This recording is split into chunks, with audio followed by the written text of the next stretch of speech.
आयुष्यातली सगळ्यात मोठी इन्व्हेस्टमेंट असतात आपली मुलं. पॅरेंटिंगसाठी आपण कोणत्या शाळेत जातो का, कोणाकडे क्लास लावतो का, सगळे आई वडील ट्रायल अँड एरर यावरच चालतात, पण त्याचा परिणाम होतो मुलांवर. आणि म्हणूनच आज आपल्या सोबत आहे अल्पना देव, जी एक सर्टिफाईड पॅरेंट आणि किड्स लाईफ कोच, एक पॉडकास्ट होस्ट आणि 2 मुलांची आई आहे. मुलांचे इमोशन्स कसे समजून घ्यायचे, घरातला बॅलन्स कसा टिकून ठेवायचा आणि पॅरेंटिंगच्या या प्रवासाला स्ट्रगल नाही तर एक ॲडव्हेंचर कसं बनवायचं याबद्दल बोलूयात अल्पना सोबत. गप्पा शेवटपर्यंत नक्की ऐका मित्रांनो. नमस्कार मित्रांनो, मी राहुल आणि इथे तुम्हाला दाखवतो अमेरिकेतील गोष्टी आपल्या मराठमोळ्या स्टाईलमध्ये. तर आज आपल्या सोबत आहे Alpana. Welcome to the American Bhau podcast Alpana. Thank you so much Rahul. म्हणजे मला खूप चांगलं वाटतंय. मी खूप महिन्यांपासून तुझा पॉडकास्ट फॉलो करतीये आणि you are doing an amazing job. म्हणजे अशा कुठल्या-कुठल्या कानाकोपऱ्यातल्या लोकांना तू घेऊन येतोयस आणि just bringing it for us. So thank you so much. Thank you to you for joining us. सो पॅरेंट आणि किड्स लाईफ कोच फार इंटरेस्टिंग करिअर वाटतं मला अल्पना. ओके, एस्पेशली आपल्या बॅकग्राऊंड मधून, म्हणजे मराठी बॅकग्राऊंड म्हण किंवा देसी बॅकग्राऊंड म्हण, राईट? राइट. तर सगळ्यात अगोदर आपल्या प्रेक्षकांसाठी तू मला हे सांग की पॅरेंट आणि किड्स लाईफ कोच नेमकं काय प्रकार असतो? ओके. तर मी सुरुवात ह्यानी करीन, कोचिंग बेसिकली काय असतं? कारण लोकांना खूप कन्फ्युजन आहे कोचिंगबद्दल.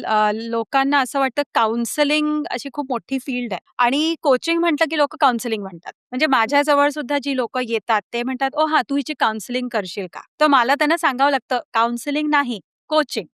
कारण आहे दोन्ही सी. आपल्याला वाटतं मग फरक काय? सो अगदी साधं उदाहरण म्हणजे आपण जसे स्पोर्ट्स कोचेस असतात. ते एका पर्टिक्युलर गोल करता आपल्याबरोबर काम करतात आणि तो गोल पूर्ण झाला की ते पुढच्या गोल करता काम करतात. That's exactly how coaches works. आणि कोचिंग खूप जास्ती गोल ओरिएंटेड आहे. त्याच्यात मेडिकल इंटरव्हेन्शन काही नसतं आणि त्यामुळे जेव्हा माझ्याकडे असे कुणी लोकं येतात की ओके, आम्हाला ना मन मोकळं करायचंय, म्हणजे एस्पेशली मुलं, तर मी त्यांना सांगते, मन मोकळं करण्याकरता तुमचे पॅरेंट्स आहेत तुमच्याजवळ. पहिली गोष्ट तर तुम्ही ह्या गोष्टीला एक क्लिअर माइंडसेटनी या की मी तुम्हाला, I am going to be your mentor. मी तुम्हाला एक दिशा देणार आहे. तसं म्हणतात ना की मी तुम्हाला उशी आणि गादी देऊ शकते, मी तुम्हाला झोप नाही देऊ शकत. So that's what I am going to tell you. त्याच्या पुढे तुम्हाला त्याच्या पुढे चालायचंय. तर कोचिंग आणि काउन्सिलिंगचा हा सगळ्यात मोठा डिफरन्स आहे की कोचिंगमध्ये it is very much goal oriented. It focus on your present आणि prepares you for future of course. Counselling मध्ये इट स्टार्ट्स फ्रॉम युअर की आधी काय झालं, व्हॉट हॅपेंड. कोचिंग मध्ये होतं, मी हे नाही म्हणत की नाही होत. Coaching is a subset of counselling. पण त्यामुळे कोचिंग खूप फास्ट जातं. तुम्हाला कळत नाही, कारण every week there is a new goal which we are working towards. त्याच्याशी रिलेटेड टूल्स असतात, हँड्स ऑन टूल्स असतात, एक्सरसाइजेस असतात आणि त्याच्यानंतर आमचा एंड गोल हा असतो की जर कोणी आमच्याकडे येत आहे, सो एंडमध्ये त्यांनी स्वतःनी एक इंडिपेंडेंटली काम करावं. त्याला मधूनच महिन्यातून एकदा आज न बोलायची इच्छा झाली, मला डिप्रेस्ड वाटतंय, ती गरज नाही पडली पाहिजे. वी वुड लव्ह की ते कोचिंग सेशन संपल्यावर that person should be so much empowered आणि वेल इक्विप्ड की तो स्वतःला कोचिंग करू शकतो. आणि त्यातल्या त्यात जर पेरेंट आणि किड्स लाईफ कोच म्हटलं तर सध्या आजकाल आफ्टर कोविड आय वुड से छोट्या छोट्या गोष्टी, म्हणजे ज्या मलाही कधी कधी वाटतो की असं कसं होऊ शकतं कुणाबरोबर, पण त्या गोष्टी असं नाही की ते बॅड पॅरेंट आहे किंवा ते बॅड किड्स आहेत, पण अशा गोष्टी ज्याच्यात त्यांना एक थर्ड अँगल हवाय. त्यांनी सगळं ट्राय करून झालंय, जे स्टिरियोटाईप मेथड्स आहे. मोस्टली आपण काय करतो, काही प्रॉब्लेम आला, काही कन्सर्न आला आपल्या मुलांबरोबर, की आपण सगळ्यात आधी त्या गोष्टी अप्लाय करतो the way we grow up, किंवा आपल्या पॅरेंट्सनी आपल्याला कसं शिकवलं, कसं समजवलं, किंवा आपण फ्रेंड्सशी विचार. पण आता गोष्टी चेंज झालेल्या आहेत, आता सर्कमस्टान्सेस चेंज झालेले आहेत आणि कोविड नंतर तर खूपच वस्तू बदललेल्या आहेत. तर त्याच्यात बऱ्याचदा त्या गोष्टी नाही ऍप्लिकेबल आहेत आता. तर we have to think in a different way. So to coach our kids we need to coach ourselves first. म्हणजे आपण मुलांना म्हणतो ना की कशाला काळजी करतोस, कशाला ओव्हर रिॲक्ट करतोस, but we are doing the same thing. आपण काय करतो, राईट? एक्झॅक्टली. फक्त त्यांच्याकडे एक्सपिरियन्स कमी आहे. तर मी म्हणेन एकदा त्यांना बेनिफिट ऑफ डाऊट द्या. आपल्याकडे तर एक्सपिरियन्स आहे, तरी सुद्धा आपण असं वागतोय. तर तिथे पेरेंट्स लाईफ कोच हेल्प करतो to empower parents so that they can empower their kids, to give them those hands on tools. आता इंटरेस्टिंग गोष्ट ही वाटते अल्पना मला, की तू म्हणते you are both a parent as well as a kid coach. Yes, so you yes. Work with both this both. Group of हो. Subjects. हो. तर ह्याच्यातनं काय झालं राहुल, की माझी जी माझा प्लॅन आधी असा होता की मी फक्त पॅरेंट्स लाईफ कोचिंगचं करीन आहे. पण मग मला वाटलं की पॅरेंट्सना हे समजवण्याकरता की तुम्हाला जे करायचंय ते का करायचंय, दे नीड टू नो की मुलं कसा विचार करतात, म्हणून तुम्हाला हे करायचंय. मुलांचं जेव्हा तुम्ही सायकॉलॉजी समजून घ्याल तेव्हा ऑटोमॅटिकली तुम्हाला ती गोष्ट पटेल. की अगदी म्हणजे सिंपल उदाहरण जर मी दिलं तर से आपण मुलांना म्हटलं की 30 मिनिटाचा टाइमर लावायचा टीव्ही बघण्याकरता, त्याच्यानंतर टीव्ही बंद झाला पाहिजे. आता व्हॉट वी एक्सपेक्ट ते शहाण्या मुलासारखं ते अगदी 30 मिनिटं झाल्यावर 30 काय 25 मिनिटावरच रिमोट हातात घेऊन टीव्ही बंद करेल. तो नाही होत बऱ्याचदा. इमिडिएट आपलं रिॲक्शन काय असतं, 30 मिनिटं झाले, घडीकडे लक्ष नाहीये का तुझं, मी म्हंटल होतं ना आता उद्या तुझा टीव्ही टाइम त्या 5 मिनिटांनी कमी करते. नाव आता अशा वेळेला ते सतत जर आपण बोलत राहिलो तर कुठेतरी मुलांना वाटतं ही काय आपल्या सतत माझ्या चुकाच दाखवत राहते. मी जेव्हा लवकर बंद करतो तेव्हा नाही म्हणत की हा चांगलं आहे बरं की आज तू म्हणजे तेव्हा 5 मिनिटं एक्स्ट्रा नाही मिळत मला दुसऱ्या दिवशी. तर त्यावेळेला what I tell the parents की जर तुम्ही थोडासा ह्युमर टच ऍड करा, त्यांची चुका नका दाखवू, त्यांना फक्त त्या गोष्टीची जाणीव करून द्या. सिम्पल चेंज ऑफ वर्ड्स की इफ यू से ओके असं वाटतंय की कुणाचं तरी घडीकडे लक्ष गेलेलं नाहीये, असं वाटतंय की कुणीतरी अलार्म बंद केलेला आहे, so you are still putting your message but they don't feel embarrassed or insulted. It is just a change of vocabulary आणि ते आपल्याला स्वतःला असं वाटतं की हा म्हणजे नेहमी इतकं गोड गोड गोड गोड कसं काय बोलायचं, पण ऍक्च्युली थोडंफार इट इज रिक्वायर्ड. कारण त्यांना जर आपण एक ह्युमन बिंग म्हणून ट्रीट केला, आपल्याही चुका दाखवून दिला, कोणी आपल्याला नाही आवडत. हो, आय So, थिंक इथे मला असं वाटतं आणि I am sorry I am generalizing but हां, hopefully you will also agree with me. हां.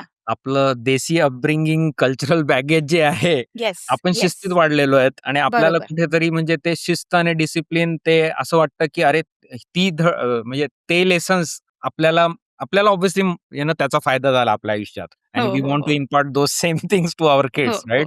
हो, हो. ते कुठेतरी मला असं वाटतं आणि अजून त्याच्यात इंटरेस्टिंग फॅसेट म्हणजे आता आपण दोघं अमेरिकेत आहोत. हो, हे हो. किड्स बिचारे म्हणजे इट्स लाइक अजून ते एक वेगळं डायनामिक आलेलं आहे त्याच्यामध्ये. Apart from right. Normal growing up challenges and parenting challenges तर आहेतच. Plus hmm. There is that third dimension. True. हो, मग डिसिप्लिन तू थोडक्यात म्हणते की डिसिप्लिनला तुम्ही बेसिकली एक काय म्हणतात थोडंसं कॅमोफ्लॅज करून एका वेगळ्या दृष्टीने त्यांना डिसिप्लिन लावायला शिकवा. नॉट ऑलवेज, पण जिथे गरज आहे तिथे तुम्ही करू शकता. आणि लहान मुलांबरोबर स्पेशली टीनेजमध्ये गेल्यावर थोडंसं तुम्हाला कुठेतरी डिसिप्लिन म्हणजे not exactly harsh but strict व्हावं लागतं. पण at the same now that's where तो असा एक बॅलन्स साधावा लागतो की त्यांचं म्हणतात ना की त्यांचे तुम्ही फ्रेंड्स नका होऊ. आधीच असं म्हणायचं ना मुलांचे फ्रेंड्स व्हा, म्हणजे ते तुमच्याशी बोलतील. माझं म्हणणं आहे की त्यांच्याजवळ भरपूर फ्रेंड्स आहेत बाहेर. त्यांना they are not looking for a friend in you. You can be friendly with them but don't become their friend. आणि त्यांना तो तुम्ही असा एक वेगळी पिक्चर पण नका दाखव की मी ना तुझी फ्रेंड आहे, माझ्याशी सगळं बोल. ही एकदम कोल्ड आहे. भरपूर फ्रेंड आहे. हां. हा, म्हणजे have that balance. It is tough. कारण आपण परत परत जे आता तू म्हणालास की परत परत आपण आपल्या अपब्रिंगिंग कडे जा आणि आपल्याला आवडलंच असतं ना जर आपल्या पॅरेंट्सनी थोडंसं लाईट मूड मध्ये आपल्याला काही सांगितलं असतं. आणि आपण मी हे नाही म्हणत की आजची मुलं शहाणी नाही आहेत, ती ओव्हर शहाणी आहेत. पण मी कुठेतरी एक ऐकलं होतं आणि मला तो नेहमी असं खूप असं गमतीशीर वाटतं. एक सायकॉलॉजिस्ट होते, त्यांनी म्हटलं की उगीचच लोक म्हणतात की मुलं देवाघरची फुलं असतात. काही फुलं बिलं नसतात, त्यांच्या भरपूर काटे असतात. So and I loved that line. So, खरी गोष्ट. but डिसिप्लिन ठेवा, पण कुठेतरी त्याची बाउंड्री पण असू द्या. कारण डिसिप्लिन आणि रिस्पेक्ट या 2 गोष्टी असं बरोबर नाही जाऊ शकत. म्हणजे तू माझं हे की मी डिसिप्लिन म्हणजे मी रूड वागलो तरी हा माझा डिसिप्लिन आहे. नंतर कळेल की मी जे सांगतोय किती तुला फायदा होणार आहे ह्याचा. We need to change with the changing time also. आणि आपण इथे राहतो. It is even a different struggle त्यांच्याकरताही, आपल्याकरताही. हो. तर माझ्या वर्कशॉप्समध्ये बऱ्याचदा जे पॅरेंट्स येतात ते म्हणतात की आम्हाला ना आमच्या मुलाला त्याला इंडियन व्हॅल्यूज शिकवायच्या आहेत. आणि मी जे म्हणते त्याची काही इच्छाच नसते देवळात येण्याची किंवा फॅमिली फंक्शन्समध्ये येण्याची. म्हटलं सी तुम्ही हे का नाही समजत आहे की आपण लोक एका कल्चरमध्ये वाढलो आणि आता आपण दुसऱ्या कल्चरमध्ये आलो. ती मुलं सतत 2 कल्चरमध्ये त्यांचा टग ऑफ वॉर चालू आहे. They are trying to balance so much. घरी इंडियन सारखं राहायचं, बाहेर जाऊन त्या मुलांबरोबर जेल व्हायचं. ते लोक खरं तर 2 याच्यावर पाय ठेवून चालले. तर help them. Don't push your culture on them. जेवढं पुश कराल तेवढं ते त्याच्यापासून लांब जातील किंवा Indian culture is so rigid, it is not flexible. मग definitely they are going to go towards the western culture which is more flexible, more open. रिव्हॉल्टची शक्यता आहे तिथे जर तुम्ही जरा हो. जास्त पुश केलं तर ॲब्सोल्युटली. आता मी थोडंसं मागे जाणार आहे अल्पना. हा. तू महाराष्ट्रातून कुठून? ऍक्च्युली मी महाराष्ट्रातून, म्हणजे माझी फक्त मातृभाषा मराठी आहे. I am born and raised in Kanpur. क्या बात है! हो. येस. बहुत बढ़िया. म्हणजे म्हणजे माझे बाबा पुण्याहून आहेत, माझी हां. आई अमरावतीहून आहे. वाह! But I grew up in IIT campus. वाह, वाह, वाह, वाह! हां. तर तुझे बाबा तिथे जॉब वगैरे करत होते का? हो. म्हणजे I am the third generation जिनी IIT मध्ये जॉब केलेला आहे. माझे आजोबा जेव्हा IIT कानपूर सुरू झाली, तेव्हा ते मुंबईहून कानपूरला आले. वाह! आणि तेव्हा असायचं ना, की आपले जे ओळखीचे असे विश्वासू लोक आहेत त्यांच्याबरोबरली कोर टीम तयार करायची. राइट. सो एक डॉक्टर केळकर म्हणून होते, तर ते आजोबांना मुंबईपासून ओळखायचे. आजोबा मुंबईत स्कूल ऑफ इकॉनॉमिक्समध्ये होते. तर मग अच्छा. तिकडून त्यांनी म्हटलं, की "ओ बापट येता का तुम्ही?" तर मी माहेरून बापट. ओके. तर म्हणून मग त्यांनी आपली कोर टीम तयार केली आणि हां. मग माझे आजोबा कानपूरला आले. मग त्यांना वाटलं म्हणजे आयुष्य महाराष्ट्रात गेलं, कसं काय आपल्या पूर्ण फॅमिलीला UPमध्ये बोलवायचं. तर आधी मी जाऊन बघतो, पटलं तर सगळ्यांना बोलवतो. So he loved it. Nice. आणि मग सगळे लोकं आले. देन माझ्या बाबांचं शिक्षण, कॉलेज आणि हे सगळं तिथून झालं कानपूरहून. नंतर लग्न होऊन मग जेव्हा हे ठरवलं इथेच राहायचंय, तर मग त्यांनी घर बांधलं. Then then I was born. So आमची फॅमिली अशी वेटरन फॅमिली IITमध्ये. हो कुणी का? पण येतं ना, की आमची फॅमिली त्यांची गार्डियन असते. So everybody knows. वाह, वाह, वाह, वाह! This is very fascinating. Amazing. कानपूरचे म्हणजे मी कॉलेजमध्ये नॉर्थला होतो तेव्हा कानपूरची मित्रमंडळी होती माझी. हं. UP म्हणजे तुझं तुझं काय मग CBSE का ICSE? Board? CBSE. CBSE. CBSE केंद्रीय विद्यालय. Nice, very nice. Yeah. So पूर्ण तुझं कानपूरमध्ये झालं लहानपण वगैरे. मग मराठी तुझी एवढी भारी कसं काय? घरच्यांची कृपा आहे का? घरच्यांची अगदी त्यांचीच कृपा आहे. खरंच कारण म्हणजे ऑब्व्हियसली कानपूरमध्ये तर तुला कोणी मराठी म्हणजे तू ट्रेडिशनल म्हणजे काय म्हणतात फॉर्मल एज्युकेशन तू मराठी तर तुझं काहीच ते नाही. झालं नसेल. म्हणजे शाळेत मराठी अशी भाषा नव्हतीच आम्हाला, हिंदी. एक्झॅक्टली या. तर पण माझ्या आजी आणि आजोबांचं असं असायचं, की तुला हिंदी शिकवायची गरज नाही पडणार, पण घरात स्ट्रिक्टली मराठीच बोलली जाईल. वाह! सो मराठी लायब्ररी, मराठी पुस्तकं, नंतर स्वामी, पु. ल. देशपांडे, नाईस. ते सगळं हां. तर तो thanks to them. All credit goes to them. Nice. तर लहानपण मग सगळं कानपूरमध्ये. अमेरिकेत कशी आली तू? लग्नानंतर. सो माझं सासर भोपाळचं आहे. हं. So again both of us are Marathi speaking but never lived in Maharashtra असं आहे ते आमच्या दोघांचं. वाह! तर इंटरेस्टिंग. तर माझं सासर इज ऑल MP, ग्वालेर, झाशी अँड भोपाळ. तर जेव्हा लग्न झालं, लग्नानंतर आय फ्लू विथ हिम कारण ही वॉज ऑलरेडी हिअर. तर हिमांशू आहे त्याचं नाव. तर तो ऑलरेडी इथे स्टुडंट म्हणून आला होता. तर त्यांनी इकडे आपलं मास्टर्स केलं नाईस. आणि त्याच्यानंतर मग आमचं लग्न झाल्यावर I came. So Tu H4 व्हिसावर आलीस बेसिकली. H4 व्हिसावर आले मी. हो. हे जे तुझं किड्स आणि पॅरेंट्स लाईफ जे आहे तुझा बिझनेस, तर तू स्पेसिफिकली कोविड नंतर विचार केला का आधीपासून तुझं म्हणजे आधीपासून तुला ह्या फील्डकडे जरा आकर्षण होतं आणि यू आर वर्किंग टुवर्ड्स असं काही होतं का? हो, ॲक्चुअली मी तसं मास्टर्स म्हणजे मी MBA केलेलं आहे.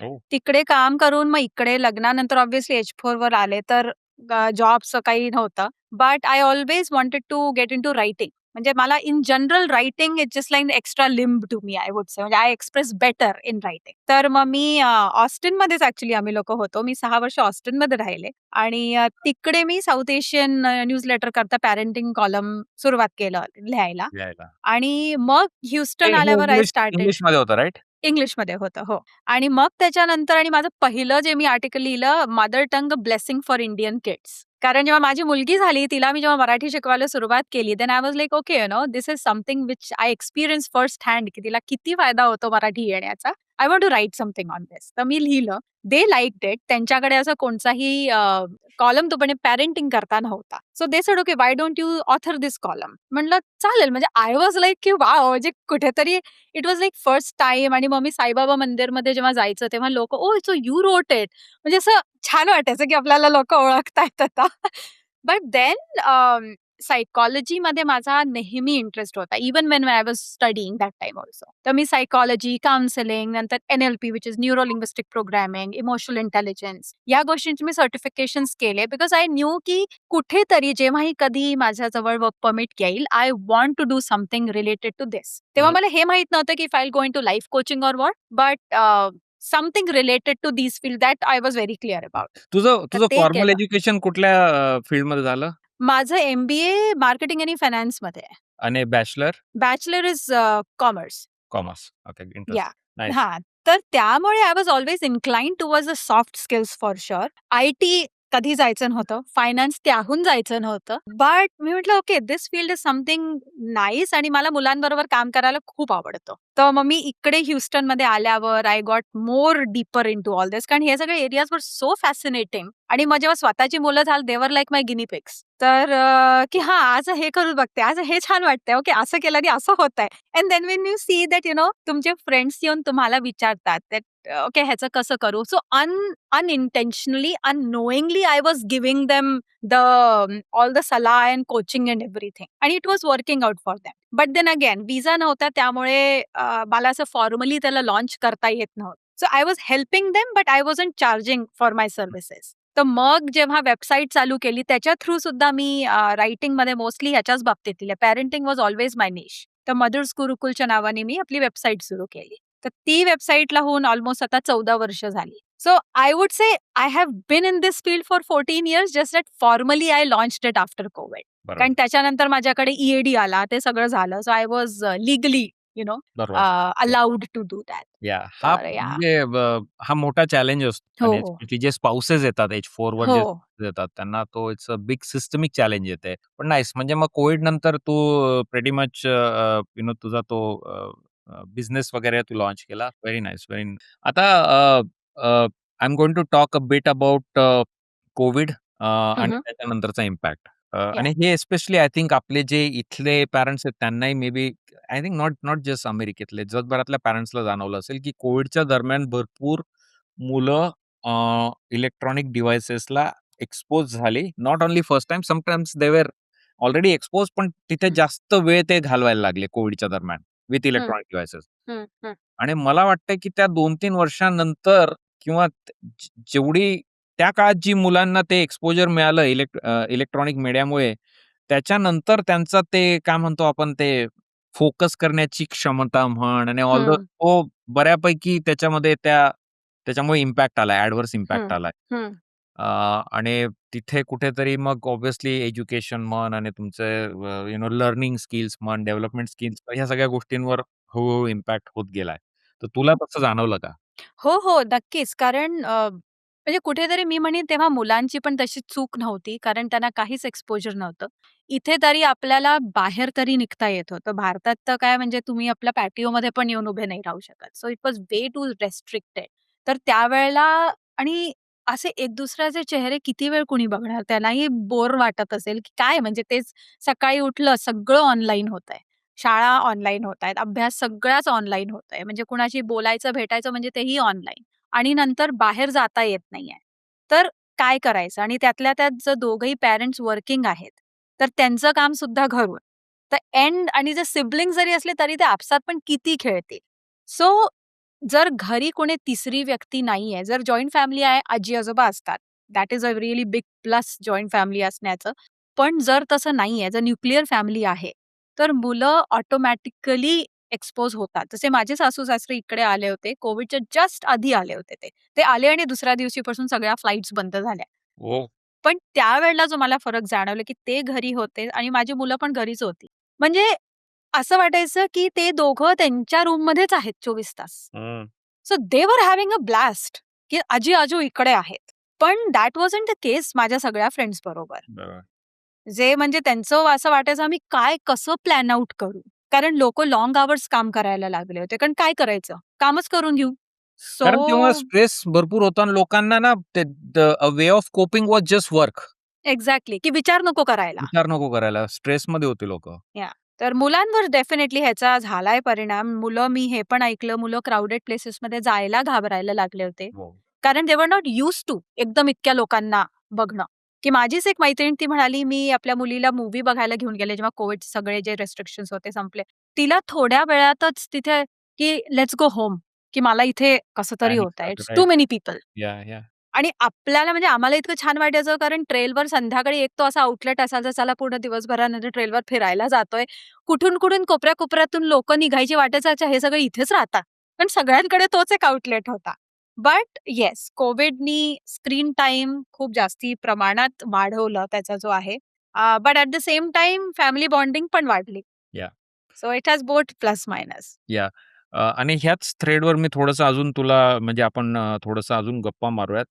मला वाटतं ना पॅरेंटिंगमध्ये one of the modern challenges of parenting is keeping kids away from electronic media, right? Screen हं, टाईम. हं. आणि आता हे बघ, आता म्हणजे मला तरी असं वाटतं, की मी फार ह्या मताचा आहे, की आपण पूर्ण झिरो स्क्रीन टाईम तर करू शकणार नाही. नाही करू शकत. हो, द्यावंच लागणार आहे. त्यांना हो.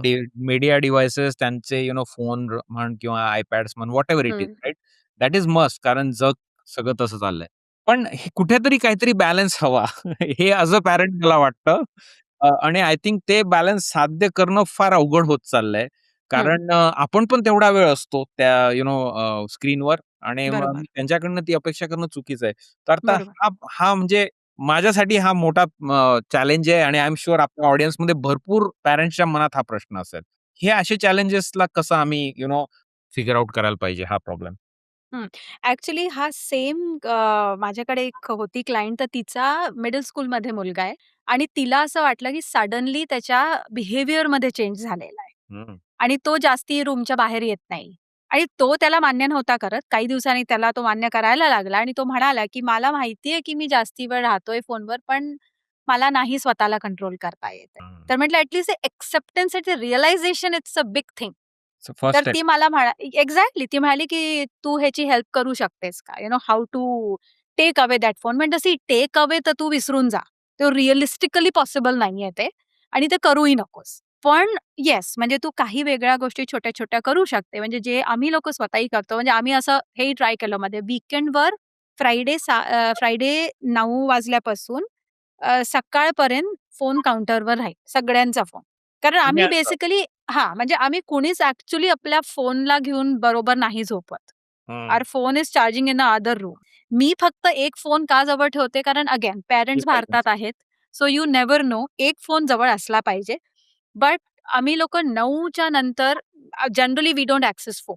तर आणि जे काही आहे ते मग बरोबर तुम्ही बघा, टीव्हीवर काही बघायचंय that is also fine. But at the same time जेव्हा तुम्ही स्क्रीन टाईम लिमिट करायचं म्हणता, जसं तू म्हणाला, की आपल्या स्वतःवर तो थोडासा कंट्रोल असला पाहिजे. म्हणजे आपण काय करतो, टीव्ही बघतोय, एक स्क्रीन तिकडे चालली आहे आणि साइडमध्ये फोन आहे. ॲड आली, की आधी आपण फोन उचलून बघतो. काय करायचंय? म्हणजे त्या मधल्या आता ॲड येते तर बघा ना ॲड. ॲडच बघा. पण त्या 2 मिनिटात कुणाचं नोटिफिकेशन येणार आहे? आणि आलं असेल तर आलं असेल. That's okay. इनफॅक्ट मी सुद्धा कधी-कधी करते, की मी समोर म्हणजे ज्या गोष्टीला मला जास्ती काही ऐकायचं नाही, मी फक्त टाईमपास करत असते. लॅपटॉपवर मी आपली काही एडिटिंग करत आहे ज्याच्यावर मला 100% फोकस नको आहे. फक्त मला ऐकायचंय किंवा कव्हर पार्ट बनवायचे. So I multitask that time. एक स्क्रीन समोर आहे आणि एक स्क्रीन माझ्या हातात आहे. पण कामाच्या वेळेला मी माझा फोन माझ्याजवळ ठेवत नाही. नोटिफिकेशन्स माझे सगळे ऑफ असतात. म्हणून मला बऱ्याचदा कळत पण नाही कोणाकोणाचे फोन आले आणि इन जनरल पण माझे सगळे नोटिफिकेशन्स ऑफ ऑफ ऑफ असतात. अनदर थिंग जे आपण करू शकतो म्हणजे मुलांना जे मी त्या मॉमला सांगितलं, की जर पहिली गोष्ट तुझ्या मुलाला जर हे रिअलायझेशन आहे, तो एक्सेप्ट करतोय, सो मे बी तू त्याला एक अशी डायरी देऊन ठेव आणि त्याला हे सांग, की तू पर्टिक्युलर अदर दॅन अभ्यास, एखाद्या ॲपवर, एखाद्या प्लॅटफॉर्मवर से YouTube, Instagram और एनी अदर तू किती वेळ स्पेंड केलास, ते ड्युरेशन लिहून ठेव. म्हणजे सेल्फ ऑडिट सारखं. सेल्फ ॲक्चुअलायझेशन बरोबर आहे. हां. आणि त्यालाच कारण कळेल. तू जर त्याला म्हटलंस ना, की "अरे, इतका वेळ झाला तू ह्याच्यावरच आहेस." तो नाही मानणार या गोष्टीला. तर त्याला म्हण अगदी हॉनेस्टली लिही त्याच्यात आणि 1 तासात कितीदा तुझी इच्छा झाली फोन उचलून बघण्याची आणि तू ॲक्चुअली कितीदा बघितलास, ते पण लिहून ठेव. आणि मग तुम्ही त्याच्यावर बोला. बघ ह्यानी काही फरक पडतो का? एक वीक तू पण कर आणि त्यालाही करू दे. तू हं. त्याला टोकू नकोस. एक डायरी फक्त मेंटेन करायला सांग त्याला. त्याने बराच मोठा फरक पडला. कारण त्याला स्वतःला रिअलाईज नव्हतं होत कारण it's like a rabbit hole. नव्हतं त्याला रिअलाईज होत, की आपण एवढा वेळ स्पेंड आणि काय करतोय तर फक्त एक शॉट नंतर दुसरा शॉट बघतोय. आणि सी याचं म्हणजे खरं बघायला गेलं ना, the kids are fighting against all this हे सगळे पी-एच-डी सायंटिस्ट आणि ह्या लोकांना ते अटेन्शन कसं हो, ग्रॅब करून घ्या. दे नो हो. धिस हुक्स आणि त्यांच्या त्या टेक्निक आणि येस. सायकॉलॉजिकल ऑल धिस म्हणजे इट्स व्हेरी हार्ड. आपणच फसतो. आपण फोन उघडलं की लाइक अर्धा तास कुठे ते स्क्रोल करत गेलो आपल्याला कळत नाही. ते मुलं काय करणार आहेत? ते म्हणजे the algorithms are designed for this to keep them hooked, exactly. Keep them like always right, constantly checking. So right, म्हणजे आय कॅन म्हणजे I can sympathize with the kids. It's very hard this battle they are right. Fighting. आणि कुठे-कुठे exactly. कुठेतरी त्यांना ते आपण I think तुझी पद्धत मला याच्यासाठी आवडते, की प्रिस्क्रिप्टिव्ह नाहीये, राइट? हे नको करू, राइट. ते नको करू नये. करेक्ट, तुम्ही त्यांना करेक्ट. फक्त एक जाणीव करून देताय किंवा त्यांना एक येस. बघ हो. बाबा तूच बघ, तू कसा कसं राहू. राइट. बरोबर, बरोबर. आणि मी ना त्याच्याकरता एक एक्झाम्पल पॅरेंट्सनाही सांगते, की हे तुम्ही मुलांशी बोला. कारण ते आता तसं स्ट्रक्चर ते बघत नाही. पण आपल्या कशा जुन्या घरांमध्ये दाराच्या बाहेर एक उंबरठा असायचा. तो उंबरठा कशाकरता काही लोकं म्हणतात तिथे दिवा ठेवायची ती जागा होती. पण दॅट वॉज मोर फ्रॉम की साप आणि हे सगळं आत नको यायला. तर it was like a restriction. तर जर मी म्हटलं, की आपण जर स्वतःच्या हॅबिट्सना जर उंबरठे घालायला सुरुवात केली, that you know this is where we should stop. आणि ते रिअलायझेशन होईल बाउंडरीज. तेव्हाच तो उंबरठा आपण घालू. तर ती नोटबुक त्यांच्याकरता तो उंबरठा आहे. It's like a mirror. आणि कुठेतरी आय थिंक पॅरेंट्सने नुसती अपेक्षा ठेवू नये, की ती नोटबुक फक्त मुलांनीच वापरावी. Maybe parents can also use that and lead yes. With example, right? जेव्हा हो, पॅरेंट्स स्वतः करायला लागेल असा, तर हो. It will be a easier self for the kids, yes. की तुम्ही पण करा बरोबर, बाबा. बरोबर. आणि त्याचबरोबरीने त्याचं जर रिप्लेसमेंट असेल काही, की ओके, मग मी काय करू? मी हं, बोर होतोय. मी काय करू? कारण ते तेव्हाच फोन उचलतात जेव्हा त्यांच्याजवळ काही दुसरा ऑप्शन नसतो. तर त्यांना जर म्हटलं, की ओके आत्ता तू फक्त ठेव, त्याच्यानंतर तू कर. म्हणजे तुला प्रॉपरली त्याच्यावर पण फोकस करता येईल ना. म्हणजे अगेन चूक न दाखवता त्यांना ऑप्शन्स तर दिले आणि त्यांना जर पिक करू दिलं, तर they are the in charge basically. त्यांना ते शेवटी तुम्हाला करायचं तेच आहे, पण फक्त त्यांना let them come to yes. That realization. Let them म्हणजे त्यांना असं वाटायला पाहिजे, की ओके हा माझा डिसिजन होता, माझी चॉईस होती. Correct, correct. Very nice, very nice. कधी असा कंप्लीटली तुम्ही हे करतात, की स्क्रीन डिटॉक्स वगैरे तू रेकमेंड करते का? की ओके 24 तास किंवा 12 तास नो स्क्रीन टाईम वगैरे असं काही कधी करतात का तुम्ही? आयदर तुमच्या घरी किंवा तुझ्या क्लायंट्स सोबत वगैरे? आय मीन करता आलं तर खूपच चांगलं आहे. पण ॲक्चुअली आय डोंट थिंक म्हणजे ती अपेक्षा ठेवणंच चुकीचं आहे. म्हणून जर कंप्लीट डिटॉक्स न करता जर काही अवर्सचा डिटॉक्स केला, हं. That is also more than enough.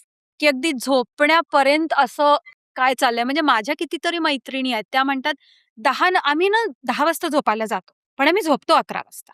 10 ते 11च्या मध्ये काय करतो? स्क्रोलिंग. तो माझा मी टाईम असतो. म्हटलं तो कुठून मी टाईम असेल तुमचा? म्हणजे तुम्ही फोनवर आहात. सो याह, ते जर आपण ऑटोमॅटिकली तो डिटॉक्सनी जरी सुरुवात केली ना, ते तरी पहिलं स्टेप असेल. मग म्हणजे पूर्ण डिटॉक्सच्या गोष्टी करू. याह. तो मी टाईम नाहीये, तो अल्गोरिदम टाईम आहे. अल्गोरिदम नाही, घेणार तो टाईम तुमचा. बरोबर आहे हां. इन जनरल तुला असं वाटतं का एस्पेशली यंग मुलांनी, तुझं असं काही मत आहे का, की जे व्हर्टिकल फीड प्लॅटफॉर्म्स आहेत, एस्पेशली हं, हं. लाइक Instagram, हं, TikTok, हं. ओके. जे म्हणजे त्यांचं ते अल्गोरिथम्सच it's design to keep you always on हं, द फोन. हं, that is their business model. हं. तर अशा प्लॅटफॉर्म्स आता काही-काही देश आहेत, जसं आय थिंक ऑस्ट्रेलियामध्ये they banned yes. Kids from social media platforms हं, कंप्लीटली. आणि हं, त्यांनी तसं हं. ते नॅशनल पॉलिसी बनवली, विच हो. म्हणजे आता ॲज अ पॅरेंट मला माहिती आहे, मला आवडेल ते, पण आय नो की कुठेतरी maybe kids are not liking that in Australia. I am sure kids hate that policy. पण ॲज अ पॅरेंट आणि किड्स कोच, मला तुझं मत ह्या विषयावर जाणून घ्यायला आवडेल. I don't think complete restriction म्हणजे आजच्या ह्याच्यात जर मी म्हटलं तर इट इज नॉट एडवाइजेबल. कारण मी म्हणेन जर मुलांची इच्छा आहे, तर ते ठीक आहे, त्यांना रिस्ट्रिक्टेड आहे. पण ते कुणीतरी ते शोधतीलच, ज्यांच्या through they can go. I mean they can use anybody else's और बर्थडे थोडा जास्तीचं एज करून देअर आर वेज. त्याच्यापेक्षा मला वाटतं, की त्यांना जर if you make them more aware आणि पॅरेंटल कंट्रोल जर तुम्ही लावले. हं. जसं Netflixवर आपण पॅरेंटल कंट्रोल लावतो. बरोबर. तर तसं जर केलं कारण इन द एंड आपला कन्सर्न काय असतो, की जो कंटेंट त्यांना दिसतो. बरोबर एकदा आहे. दिसला की you cannot restrict that thing. पण त्यावेळेला पॅरेंटल कंट्रोल इज बेटर आणि त्याच्याहून पण तुम्ही कितीही कंट्रोल लावून घ्या. तुम्ही आत्ता नाही केलं, तर काही वर्षानंतर होऊ शकतं, त्या ड्युरेशनमध्ये ते लोक अशा खूप नवीन-नवीन गोष्टी ट्राय करतील आहे. पण कुठेतरी ती गोष्ट त्यांच्या मनात आहे, हं. की मला बघायचं होतं.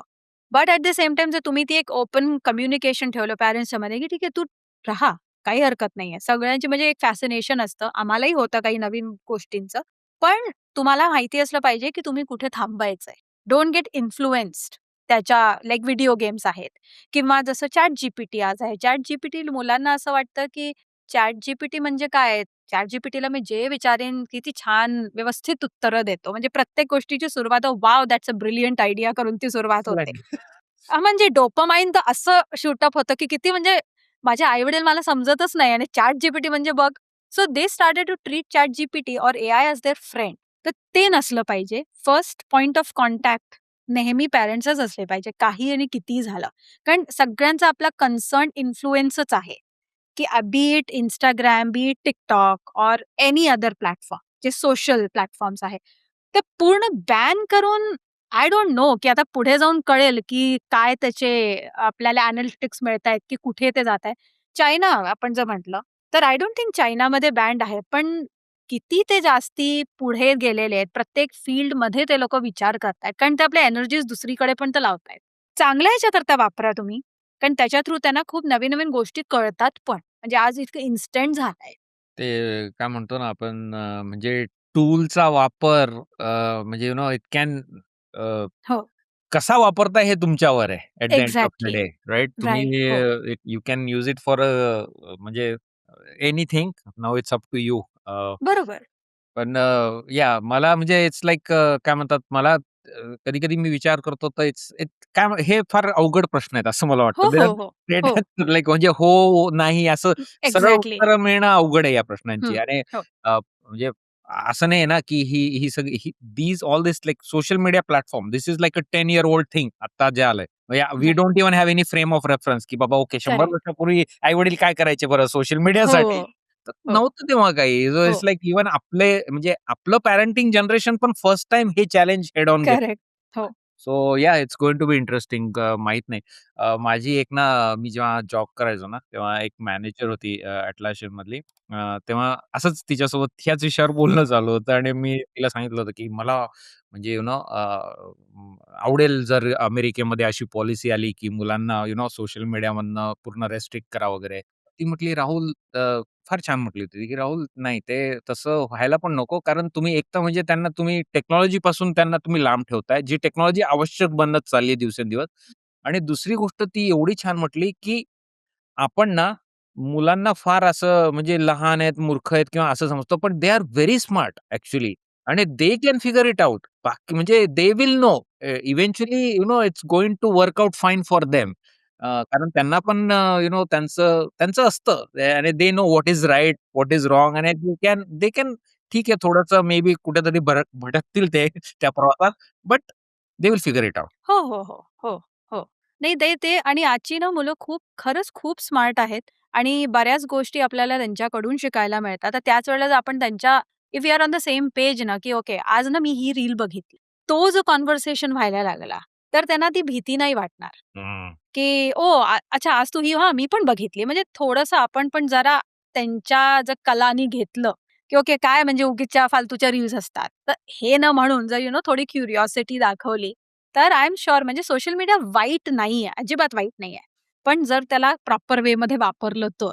आता आपण थोडंसं जाऊयात इंडियन पॅरेंटिंग इन अमेरिका या विषयाकडे.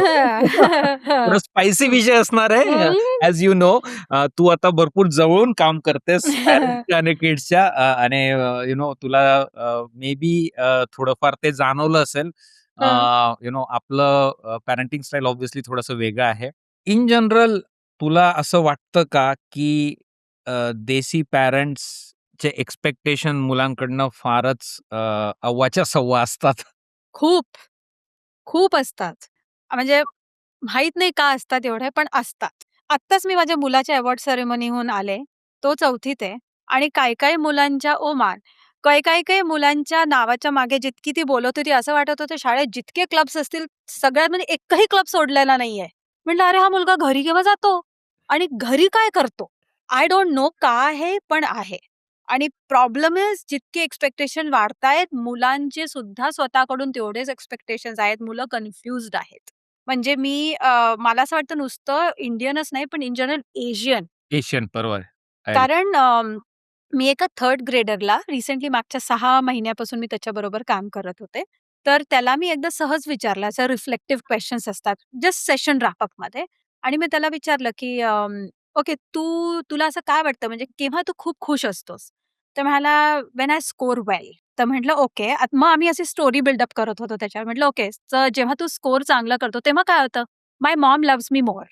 तर मी म्हटलं, "ओके आणि जेव्हा तुझी आई तुला चांगलं हे करते तेव्हा तुला काय वाटतं?" "देन आय लव्ह हर मोर."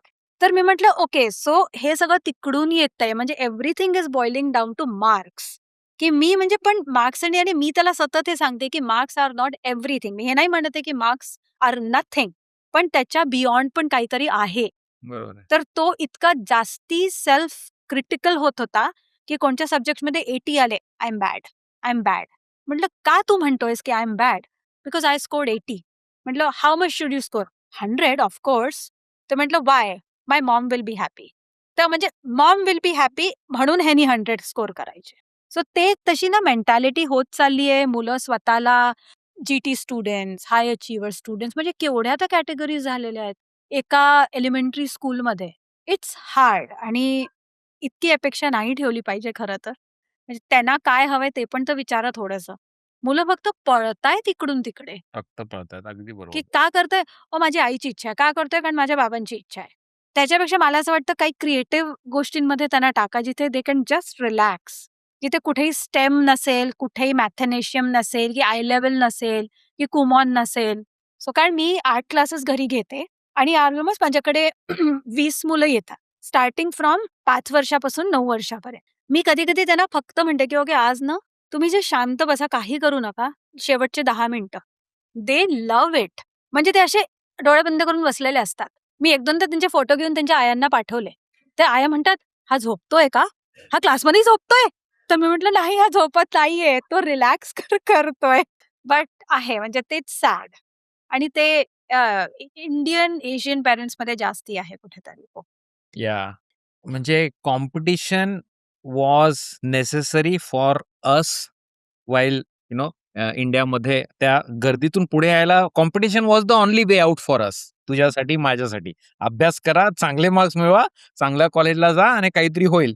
ते समीकरण ऑब्व्हियसली इथल्या मुलांचं थोडं वेगळं आहे. इथे एवढी गर्दी नाहीये. त्याच्यामुळे ते ऑब्व्हियसली तो तर लेन्स आहे. प्लस दुसरा पॉइंट काय वाटतं माहिती का? आणि ह्या माझं मत थोडंसं कॉन्ट्रोव्हर्शियल आहे. मला तर असं फार वाटतं अल्पना, की आपण वाढलो तेव्हा जेवढं महत्त्व होतं ट्रॅडिशनल एज्युकेशन सिस्टमला, त्याचं महत्त्व दिवसेंदिवस कमी होत चाललंय with the age of AI आणि ऑल धिस थिंग्स हॅपनिंग. म्हणजे ते जे म्हणतो ना आपण मार्क्स आणि 100 पैकी 100 आणि ते now it's all like becoming redundant very fast.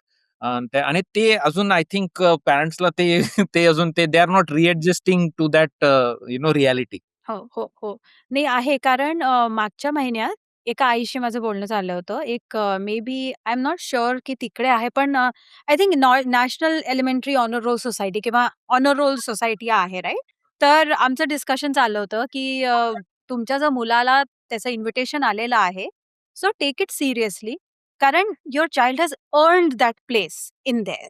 तर ती मला म्हणाली, की "पण अगं ह्याच्यावरती जे प्रश्न होते ते बघ ना." म्हटलं, "तू बघ ना एकही प्रश्न त्याच्यात अकॅडमिक्सशी रिलेटेड नाहीये. सगळे प्रश्न आहेत तुम्ही अदर दॅन अकॅडमिक्स काय केलेलं आहे?" कारण त्यांना एक ओव्हरऑल पर्सनॅलिटी बघायची. बरोबर. Already they are honor roll students. ते minimum eligibility criteria they are fulfilling. पण त्याच्या व्यतिरिक्त त्यांनी सोसायटीच्या टुवर्ड्स काय केलंय, कुठे लीडरशिप कारण that's what make them who they R. तर मग ती मला म्हणाली, की कदाचित मला ना आता ह्याच्याकडे थोडं लक्ष द्यावं लागेल कारण मी ना कधी ह्याला बाकीच्या गोष्टींमध्ये एवढं एन्करेजच केलं नाही. कारण मला वाटलं, की म्हणजे फक्त अभ्यास कर, मार्क्स आण, ते जास्ती जरुरी आहे. ते म्हटलं, "मी माझ्या एक्सपिरियन्सवरून तुला सांगतेय, माझी मुलगी आता यावर्षी कॉलेज जाईल आहे. त्यांचा जेव्हा एस्से ते लोकं लिहितात, कुठेही ते लोकं त्यांचे मार्क्स काय आहे ते नाही एस-ए-टी स्कोर त्यांचे मार्क्स त्यांना सांगताय. पण त्यांनी पूर्ण आत्तापर्यंत काय एक्स्ट्रा करिक्युलर केलंय अदर दॅन देअर स्टडीज ते स्टोरी टेलिंग एसे लिहितील कशावर जर त्यांनी काही केलेलंच नसेल तर. तर त्यांच्याकडे एवढ्या गोष्टी असल्या पाहिजेत ना, की त्यांना स्वतःला छान वाटलं पाहिजे. म्हणजे असंही नाही की घेऊन सोडलं. पण काहीतरी काँक्रीट असलं पाहिजे आणि तेव्हा मार्क्स येतील कामात, पण हे सुद्धा तेवढंच कामात येईल. स्पेशली तुम्ही इथे राहताय. इतका स्कोप आहे इथे प्रत्येक गोष्टींकरता. तर का नाही यूज करायचा तो स्कोप? आणि आता एसेवरनंच चांगल्या कॉलेजमध्ये ॲडमिशन मिळायला पाहिजे. हां, हां. हो. त्याच्यासाठी हा म्हणजे आपलं लहानपणापासून जे असतं हो. आपलं देसी हं, पॅरेंट म्हण किंवा एशियन पॅरेंट्स म्हण, हं, राइट? लाइक गो हं, स्कूल डिस्ट्रिक्ट्स म्हण आणि हं. ग्रेड्स म्हण, मग कुमॉन म्हण आणि हो. मॅथनेशियन्स. हं, हं, एव्हरीथिंग इज बेसिकली पूर्ण एनर्जी इज चॅनलाइज्ड हं. Towards getting into that right. Ivy leagues of the world, right? हो, दॅट इज हो. वेअर पण मला वाटतं ते चुकीचं आहे. हं, कारण जो मी आधी पॉइंट बोलला तोच, की एक तर म्हणजे ट्रॅडिशनल एज्युकेशन सिस्टम आता थोडंसं बदलत चाललंय. आणि कुठेतरी तुमचा focus should be not just academic, पण तू जसं म्हटलं overall development of the kid, right? हो. म्हणजे पॅरेंट्सने मला असं वाटतं, पॅरेंट्सला असं वाटतं ना, की जर ह्या सगळ्या दुसऱ्या गोष्टी एक्स्ट्रा करिक्युलर करायला गेलो, तर त्याचा इम्पॅक्ट हं, अकॅडमिक गोष्टींवर पडतो आणि ग्रेड्सवर हं. पडतो. How can parents make sure की एक्स्ट्रा करिक्युलर आणि अकॅडमिक गोष्टी ह्या दोन्ही गोष्टी बॅलन्स करून having like a rounded personality plus I think I am sure आपल्या पॅरेंट्सच्या डोक्यामध्ये हे पण असेल, की ठीक आहे आम्ही एक्स्ट्रा करिक्युलर करायला तयार आहोत, पण त्याचा हं. इम्पॅक्ट ग्रेड्सवर नको व्हायला. हं, हं. हे हं, कसं हं. साध्य करायचं? हं. तर मी हे माझ्या स्वतःच्या एक्सपिरियन्सवरून सांगते. तर जशी माझी मुलगी ती क्रिकेट खेळते. तर वॉव! ती म्हणजे हां, म्हणजे जेव्हा ती 8वीत होती, तेव्हा तिने इथे एक शुगरलँड क्रिकेट टीम आहे, तर ती तिने जॉइन केली आणि लकीली त्याच्यानंतर त्यांनी गर्ल्सची टीम म्हणजे प्रॉपर यूएस क्रिकेटची टीम त्यांनी फॉर्म केली. रिजनल्सपर्यंत ती खेळली होती. So she was a leg spinner त्यावेळेला. वाह! वाह! आता कारण तिला आम्ही हे म्हटलं होतं ॲज एनी अदर पॅरेंट, की तुला हे आवडतंय, तू कर. कारण स्पोर्ट्स असणं खूप जरुरी आहे. त्याच्यानंतर तुला स्वतःला ते आवडतंय. But at the same time अभ्यास त्यांनी अफेक्ट झाला नाही पाहिजे. हं. ते तेवढेच इम्पोर्टंट आहेत. जर तू हे म्हणते, की ओके क्रिकेट माझं करियर मला करायचंय, तर मग पूर्ण लक्ष त्याच्याकडे लाव. पण जर थोडासाही इफ्स एंड बट्स असतील, कारण स्पोर्ट्समध्ये करियर किती स्टेबल राहील यू डोंट नो. तर त्यावेळेला तुमचं एज्युकेशनल बॅकअप खूप स्ट्राँग असला पाहिजे. आणि अगेन आपण ज्या माइंडसेटनी वाढलो, की ओके नाही एज्युकेशन इज मस्ट. मग त्याच्यात आम्ही हे नाही, की तुला अगदी आयव्ही लीग कॉलेजेसमध्येच जायचं, पण नाही एज्युकेशन पूर्ण झाली पाहिजे. Luckily she is a very good student आणि तिला शी वॉज व्हेरी क्लिअर, की आपल्याला काय करायचंय. पण not everyone is like that. तर त्यावेळेला मला असं वाटतं, की मुलाला आपण जर विचारलं, की ओके इतक्या ॲक्टिव्हिटीज न देता, की तुझा इंटरेस्ट कशात आहे? अभ्यास प्लस 1 ॲक्टिव्हिटी प्लस 2 ॲक्टिव्हिटीज. हं. कारण छोट्या क्लासेसमध्ये ते तरी हँडल करून घेते. मोठ्या क्लासेसमध्ये तेवढ्या activities they are just juggling. कारण शाळेचे आफ्टर स्कूल क्लब्स असतात, शाळेकडच्या रिस्पॉन्सिबिलिटीज असतात आणि त्याच आपण लहान होतो, आपण कसे मॅच आहे, आपण स्वतः उठून गेलो. इथे प्रत्येक वेळेला पॅरेंट्सना ड्रॉप ऑफ, पिकअप सगळं असतं. So we are also kind of occupied त्यांच्याबरोबर. आणि मग नंतर असं आहे आमची काही सोशल लाईफच नाहीये. कारण आमचेच तर सगळे वीकेंड्स ना आमच्या ह्या क्लासेसमध्येच पिकअप ड्रॉप ऑफमध्ये निघून जातात. पण तेवढ्या क्लासेसमध्ये आपणच टाकलं ना. म्हणजे मी असेही पेरेंट्स ऐकले हे म्हणताना, "आम्ही ना आपल्या मुलांचं बालपण एन्जॉयच नाही केलं." का नाही केलं? कारण आम्ही ना तेव्हा ते स्पेलिंग बी करायचे, मग ते डिबेट करायचे, मग ते ह्या क्लासेस जायचे. मुलांनी कधीच म्हटलं नव्हतं. मुलांना आवडलं असतं स्पेलिंग बीच्या जागी जर एखादा चांगली वीकेंडवर पिकनिक करायला गेलो असतो तर. बरोबर आहे. तर त्यावेळेला ते जे 2 जर बॅलन्स केलं, की एक ॲक्टिव्हिटी जी थोडी रिगरस आहे आणि दुसरी ॲक्टिव्हिटी जी त्यांना थोडी काम डाउन करते. तर इट विल ऑल्वेज हेल्प आणि ती काम डाउनची एक्सरसाइज त्यांना हेल्प करते जेव्हा ते अंडर स्ट्रेस असतात अभ्यासाच्या वेळेला. कुठलंही इन्स्ट्रुमेंट म्हणजे मला खरंच वाटतं म्युझिक कोणत्या ना कोणत्या फॉर्ममध्ये प्रत्येकाच्या आयुष्यात असलं पाहिजे. Be absolutely. It you don't have to be a Kishore Kumar for that. पण हमिंग जरी तुम्हाला आवडत असली तरी सुद्धा इट्स इनफ. येस. एखादं instrument, dance, any form of music. तर तेच अगदी चालेल. तसा माझा मुलगा गोल्फ खेळतो. त्याला खूप आवडतं गोल्फ. पण त्याला हेच सांगितलंय, "तू खेळ, अगदी व्यवस्थित खेळ. तू म्हणजे ऑल्वेज रीच फॉर की ओके मला ह्या पर्टिक्युलर गोलवर जायचंय. पण ॲट द सेम टाईम अभ्यास पण तेवढाच जरुरी आहे." कारण स्कॉलरशिप आपल्या इथे तर अजून चांगलं आहे ना, की शाळेत सुद्धा स्कॉलरशिप पण त्याच्या ह्यानी पण मिळतात. जर तू दोन्ही चांगला करू शकला, वेल एंड गुड. एक नेहमी तुमचा प्लॅन ए प्रॉपर अगदी सॉलिड तयार असलेला पाहिजे. तर माझं तेच आहे, की अभ्यास plus one activity. Don't over bombard them. जसं इकडेच असतं ना, की जे अमेरिकन फॅमिलीज असतात, समरमध्ये ते फुल ऑन स्विमिंग करतात आणि सॉकर सीझन सुरू झाला, की फक्त सॉकर म्हणजे अभ्यास प्लस वन ॲक्टिव्हिटी. तर इझिली ते साध्य होतं त्यांच्याकरता. अशी धावपळ नाही चालत लोकांची. ते काय आहे म्हणजे आणि ते लाँग टर्म आहे आय थिंक ते पण मी बघितलं. म्हणजे ते करतील तेच करतील मग ते. ते हो, वन्स ते हो, स्टार्ट देईल मग ते हो. एक डिकेड तेच करतील आणि ॲक्चुअली करेक्ट. मग त्याच्यात फायदा काय होतो, की the good things in life come in the long term right? Yes. मग ते एवढं हो. सातत्याने ते करताय त्याच्यामुळे दे हं. Also get better at it. हो, हो. आता आपण थोडंसं ना बिझनेस कडे वळूयात. मला ना एंटरप्रेन्योरशिप म्हणजे ना एक फार एक्साइटिंग येट हं, चॅलेंजिंग एन्डेव्हर हं, वाटतं. म्हणजे हं. एव्हरी डे इज फन कारण याह. नवीन चॅलेंज असतं. समथिंग और हं. The other is on fire आणि यू आर रनिंग अराउंड आणि नवीन भरपूर शिकायला मिळतं. तर बिझनेसचा तुझा प्रवास कसा होता त्याच्याबद्दल थोडंसं बोलूया. सगळ्यात पहिले मला हे जाणून घ्यायला आवडेल अल्पना, की इनिशियल जे तुझे कस्टमर्स होते, when you are starting out, ते तू कसे मिळवले? कारण मला असं वाटतं ते जे पहिले कस्टमर्स असतात ना, ते are the toughest to get. एकदा मग तुम्हाला ते मिळत गेले, की मग ते होऊन जातं. पण तो पहिला group of customers is very challenging part असतो नवीन एका बिझनेस ओनर्सच्या प्रवासात. तर लेट्स टॉक अबाउट दॅट. या तर ॲक्चुअली पहिला कस्टमर जसं मी म्हटलं, की मी असे फ्रीचे सल्ले बऱ्याच वर्षांपासून देतीये. सो फुकटचे सल्ले. हो. पण जर मी पेड कस्टमर ज्याला मी किंवा क्लायंट जर म्हणेन, तर तो मला ॲक्चुअली एका कॉमन फ्रेंडच्या थ्रू मिळाला. अच्छा. कारण तिला असं होत होतं, की तिच्या तिची हायस्कूलमध्ये मुलगी होती आणि काही इश्यूज होते, जे तिला असं वाटत होते, की okay, she is not able to handle them आता. तिने सगळं ट्राय करून झालेलं आहे आणि काही नाही सुचतच नाही आणि काही समजत पण नाहीये. आणि हायस्कूल म्हणजे टीनेजमध्ये असतात ते लोकं. तर क्लॅशेस पण भरपूर व्हायचे. तर तिच्या एका मैत्रिणीने सांगितलं, की "हे मी ना असं कोचिंगचं नवीन ऐकलंय. तू बघ, तुला म्हणजे ते जमतंय का?"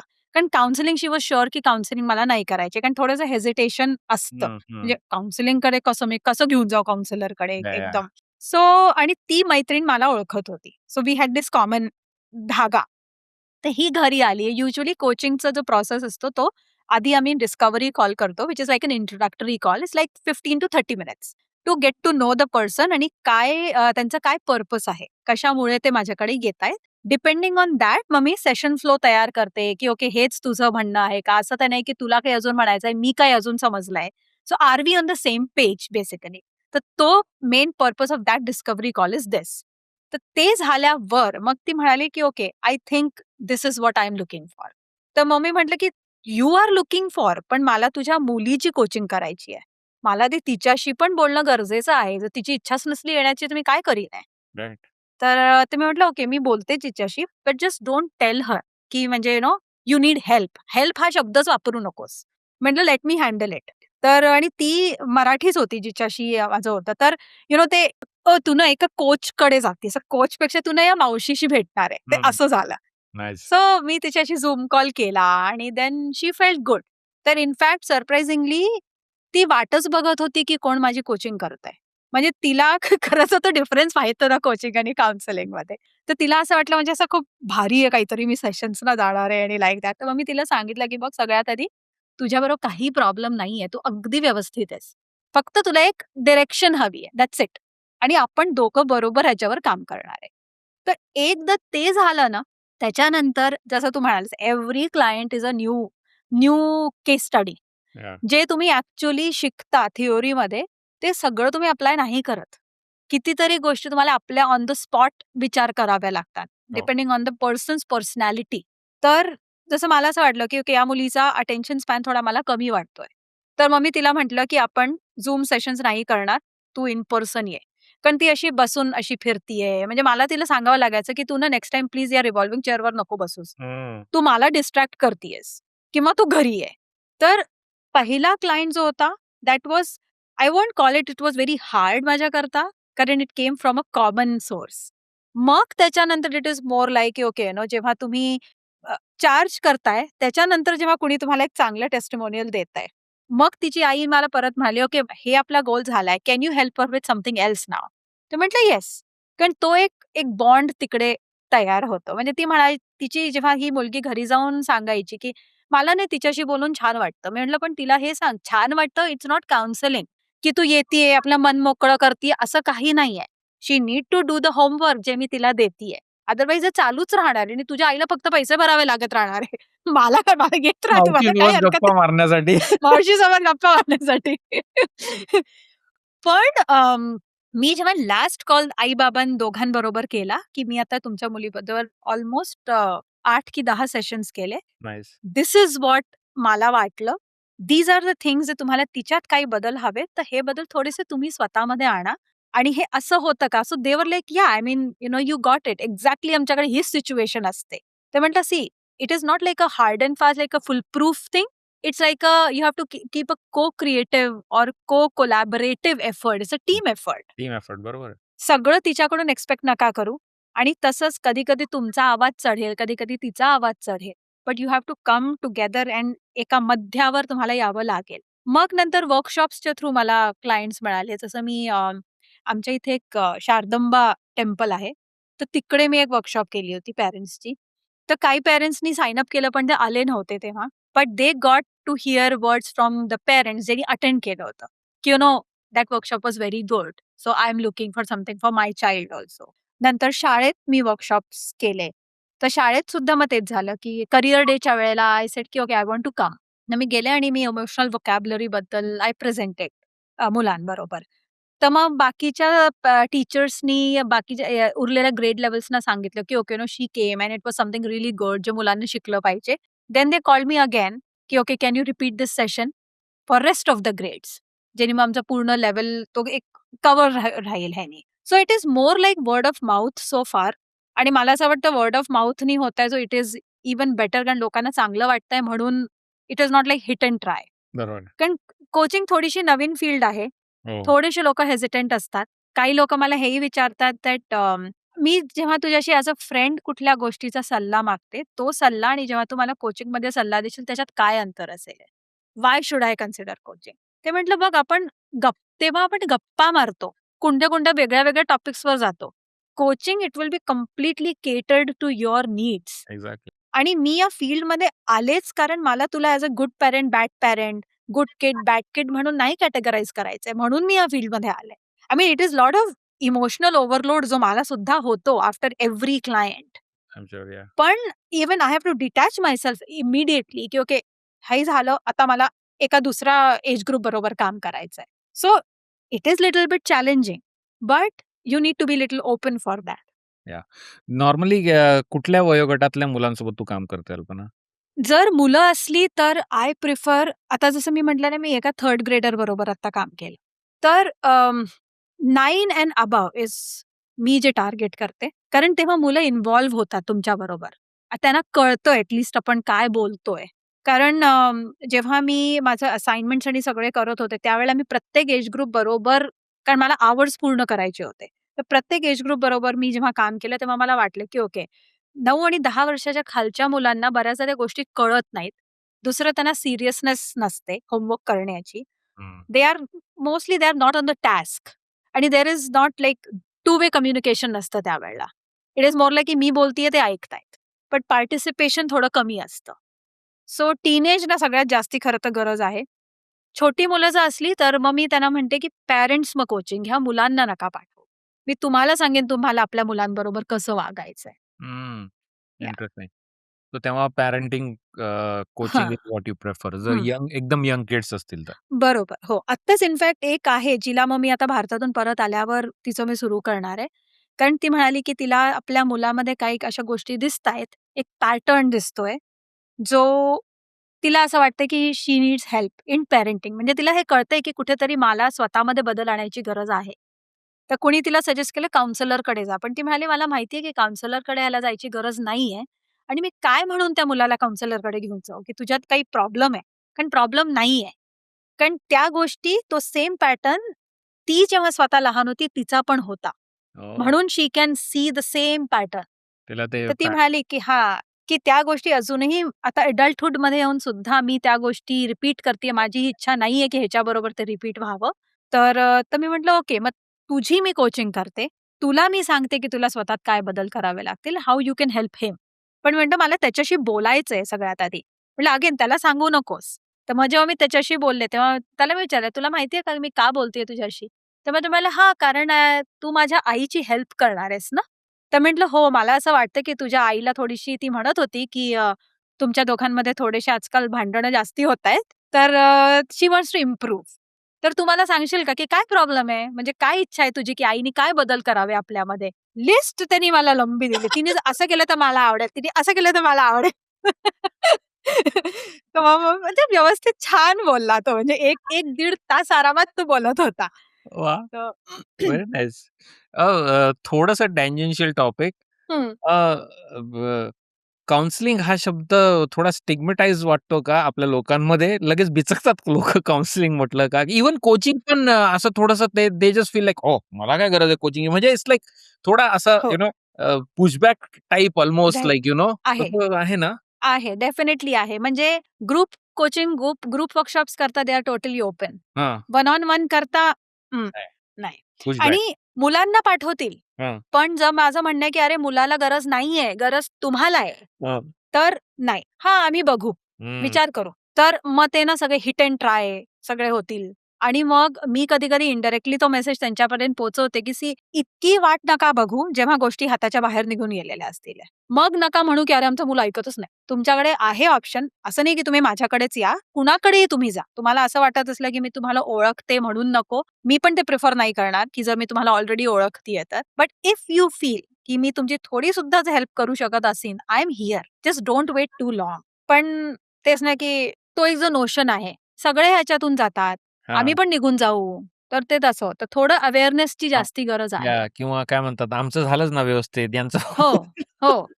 मी अशी मुलं ऐकली, पॅरेंट्स ऐकले, जे म्हणतात, की ओके मुलं असंच वागतात. मी पण असंच वागत होतो जेव्हा लहान होतो तेव्हा. तर म्हणजे असं कसं म्हणजे विचार करू शकता तुम्ही? फार कधी-कधी असे रिजिड मेंटॅलिटी एकदम हो. लाइक काहीच बदल नकोय किंवा काही राइट. चेंज नकोय किंवा म्हणजे असं ते असं म्हणजे आम्ही the way we were raised was the right way. Right. Highway और हायवे करेक्ट. याह. टिपिकली जेव्हा पॅरेंट्स और किड्स तुझ्यासोबत काम करतात अल्पना, तेव्हा it's like around 6 to 8 sessions is a typical duration of typical हो. मिनिमम 6 असतात. 6 चे जनरली खाली नसतात.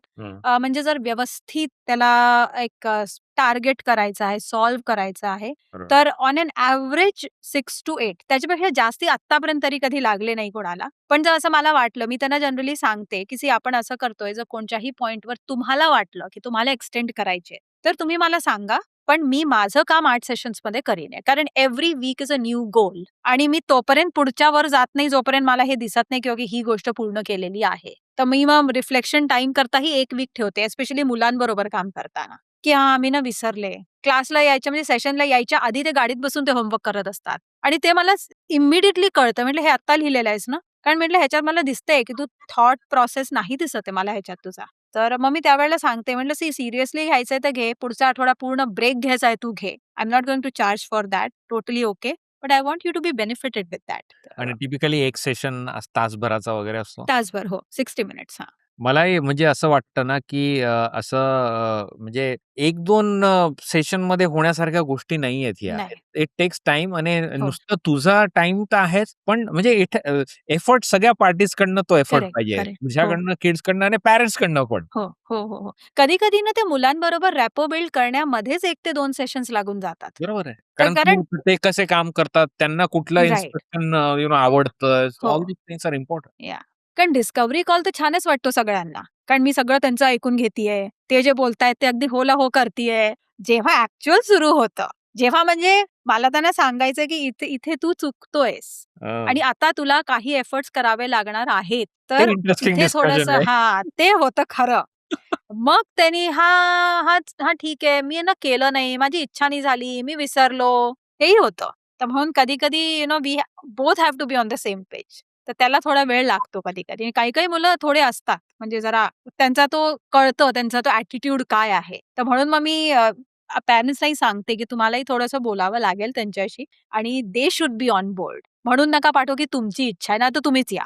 काही मुलं एस्पेशली टीनेजर वयोगटात हं. आपला कुठला तो शब्द आहे ना, पौगंड अवस्थेत मला फार आवडतो मध्येच तो शब्द वापरायला राइट, फार रेअरली वापरायला मिळतो. आय फील लाइक तेव्हा थोडंसं रूड, रिस्पेक्टफुल असं आपल्याला म्हणजे maybe they don't want to be rude आणि राइट, डिसरिस्पेक्टफुल, पण ते असतं, ते वय असतं. आपण पण गेलोय त्या राइट. वयात. हो. आपल्याला लाइक आई-वडील आपण आपल्याला दुश्मन वाटत असतात त्या बरोबर, वयामध्ये. ओके. बरोबर. अ, आणि ते फार डेलिकेट वय असतं ना, तेव्हा हं. भरपूर गोष्टी त्यांच्या correct. Hormonal changes end all those things. So हं, ते सांभाळणं ॲज अ पॅरेंट ना, ते फार चॅलेंजिंग असतं. तर हं. त्याबद्दल बोलूयात. तो जो हं. डेलिकेट पिरियड आहे ना, तो हं. कसा आणि स्पेशली मुलींमध्ये पण हो. फार चेंजेस होत असतात. येस. सो इट्स लाइक हो. Challenging for them, for parents, for everyone in the household. बरोबर. बरोबर, बरोबर, बरोबर. तर ह्याच्यातनं मी 2 गोष्टी ज्या ऑलमोस्ट सगळ्या माझ्या पेरेंट्सना सुद्धा सांगते, वर्कशॉप्समध्येही सांगते. सगळ्यात आधी की जजमेंटला ना तुम्ही क्युरिओसिटीनी रिप्लेस करा. हं. प्रत्येक गोष्टीला जजमेंटच्या ह्यानी नका बघू.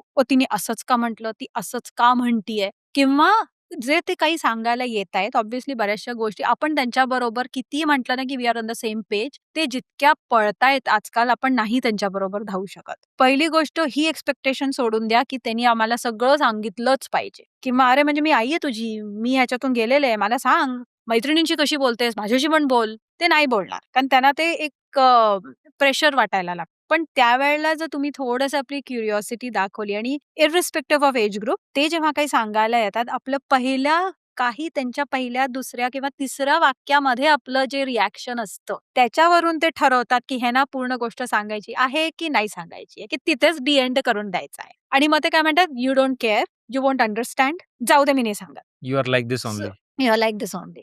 एक्झॅक्टली. तर त्यावेळेला आपण ते जजमेंट न करता, की "ओ, मला नाही कळलं तू काय म्हणत होतीस. परत एकदा सांगशील?" तर ती क्युरिओसिटी जी असते ना, because they want us to listen to them. दुसरं नेहमी 24/7 आपला टूलकिट घेऊन तयार राहायची गरज नाहीये, की हां, तू काही बोल माझ्याकडे सोल्युशन आहे. मोस्ट ऑफ द टाईम त्यांना फक्त एक लिसनर हवा असतो. That's it. They just want to vent out. त्यांना तेव्हा सोल्युशन नको असतं. प्रॉब्लेम सॉल्व्हर नको असतो. सजेशन तर बिलकुल नको असतं. नको असतं. तर कधी-कधी जेव्हा ते बोलतायत, मुलं-मुली दोघांबरोबर, कधी-कधी जेव्हा ते बोलतायत फक्त शांत राहून ऐका. मग त्यांनी जर म्हटलं, "काही बोलत नाहीयेस तू?" कारण ते पण थोडा त्रास होतो, की काही रिएक्टच नाही करत आहे, फक्त आपलं ऐकत चालली आहे. "आर यू बरोबर. बोर्ड? Are you bored?" मग ते विचारायला सुरू करतात ते. मग त्यावेळेला मी जनरली विचारते, की "okay, do you want me to listen to you or you want me to give you a answer or a solution?" ते आधी सांग. मग त्या हिशोबाने मग मी ऐक आणि सोल्युशन पण हे कर, असं नाही. की मला असं वाटतं, की अशाच्यात तू जर हे केलं, हा ऑप्शन आहे, हा ऑप्शन आहे, हा ऑप्शन आहे. बघ तुला कोणचा ठीक वाटतं. Let them be there decision, not your decision. कारण इन फ्युचर त्यांच्यासमोर जर तीच सिच्युएशन परत आली, तर तेव्हा त्यांना ते ऑप्शन्स माहिती असले पाहिजेत. हं.